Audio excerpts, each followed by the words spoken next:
ब्रह्मा के मुख से ब्राह्मण पैदा हुआ, बाजुओं से क्षत्रिय पैदा हुआ, पेट से वैश्य पैदा हुआ और पैरों से शूद्र पैदा हुआ। वैसे तो ब्रह्मा ने सृष्टि को चलाने के लिए मनुष्यों को पैदा करा। मनुष्यों में भी किसको? ब्राह्मण पुरुष को, क्षत्रिय पुरुष को, वैश्य पुरुष को और शूद्र पुरुष को। तो फिर ब्रह्मा ने जब स्त्री पैदा ही नहीं करी है तो स्त्री आई कहां से? सारे वेद, सारे शास्त्र ये तो कहते हैं कि ब्रह्मा के द्वारा ही 4 वर्णों की उत्पत्ति हुई। उनका वर्णन वेदों में है। तो स्त्रियों की उत्पत्ति कैसे हुई? और उन स्त्रियों को ऐसे धर्म शास्त्र पढ़ाए जा रहे जिन धर्म शास्त्रों में उनका स्थान ही नहीं है। उन धर्म शास्त्रों में वर्णों से भी उनकी संख्या को जोड़ा नहीं गया।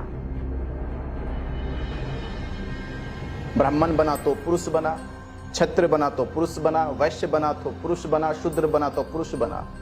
तो स्त्री का वर्ण कैसे धरती पर पैदा हो गया? क्या ब्रह्मा ये वेदों में, शास्त्रों में लिखने से चूक गया, भूल गया?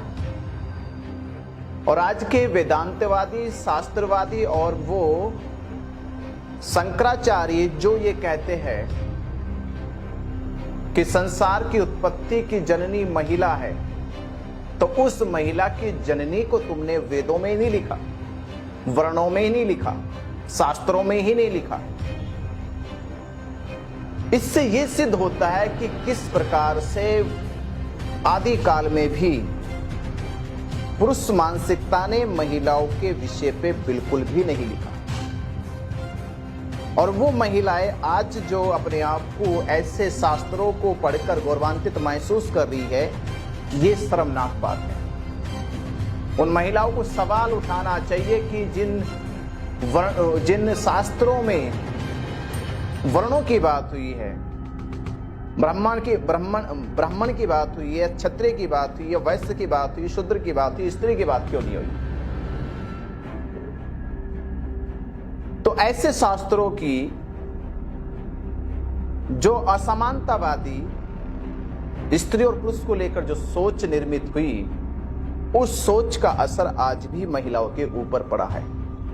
और इसी के कारण बाबा साहब डॉक्टर अंबेडकर जी ने हिंदू कोर्ट बिल पेश किया कि जिन शास्त्रों में, जिन साहित्यों में महिलाओं को बराबरी का हक नहीं है, समानता का हक नहीं है, ऐसे शास्त्रों को समाज में पढ़ना और पढ़ाना बंद कर देना चाहिए। जिन शास्त्रों में महिलाओं को लिखा ही नहीं गया है, बताया ही नहीं गया, तो ऐसे शास्त्रों से कैसे एक श्रेष्ठ और एक अखंड समाज का निर्माण हो सकता है? तो आज की वर्तमान जो धार्मिक संसदें चल रही है, उन धार्मिक संसदों में ये मुद्दे उठाने चाहिए कि जिन शास्त्रों में महिलाओं को समान अधिकार, समान रूप से उनके विषय पे लिखा नहीं गया, ऐसे शास्त्रों को देश में पढ़ना और पढ़ाना बंद कर देना चाहिए। और वो शास्त्र, वो साहित्य पढ़ाए जाए जिसने श्रेष्ठ समाज के निर्माण में महिला और पुरुष को बराबरी के सम्मान और हक अधिकार दिए। नमो बुद्धाय।